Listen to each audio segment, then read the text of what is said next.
From adversity to inspiration. Do you ever struggle to live well? I do too. Life's adversities are inescapable. As Shakespeare's Hamlet put it, we all face the slings and arrows of outrageous fortune. Similarly, the Buddhists teach that life is suffering unless met with skillful guidance. Paradoxically, accepting these truths can make us more content. We don't have to like what we can't control, only focus on what we can. It's tempting to compare ourselves to others, compare and despair. But even the most outwardly successful people carry pain and shame. It's a cognitive distortion to compare others' outsides with our insides. Many of us hide our vulnerabilities, denying what Carl Jung called the shadow side, the subconscious parts of ourselves we reject and often project onto others.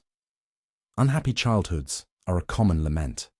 As Philip Larkin wrote, "They F you up, your mum and dad. They may not mean to, but they do. But they were effed up in their turn." Parents, often struggling with their own wounds, pass on unresolved trauma. Pain that is not transcended is often transmitted. Hurt people hurt people. For years, I resented my challenges: a suicidal father, trauma, addiction, and bipolar disorder. I sometimes pitied myself until a friend suggested that I turn shite into manure. At first, I bristled, but she explained, "Pain is inevitable. Misery is optional. I may not be responsible for my distress, but I am responsible for my healing and recovery." We can transform adversity into inspiration and beauty. Therapy embraces this idea. It tells us, go to your wounds, therein lies your genius. Psychological pain signals the need for attention, just like physical pain.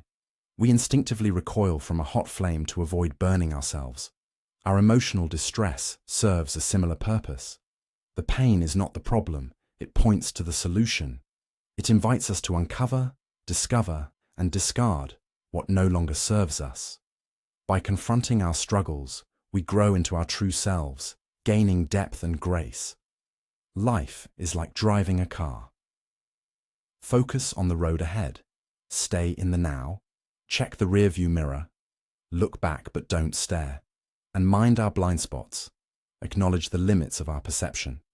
If we dwell too much on the past, ruminate on old injuries and resentments, obsess about the future tripping, or fixate on the unknowable and uncontrollable, lose focus on our own sphere of influence, we risk crashing.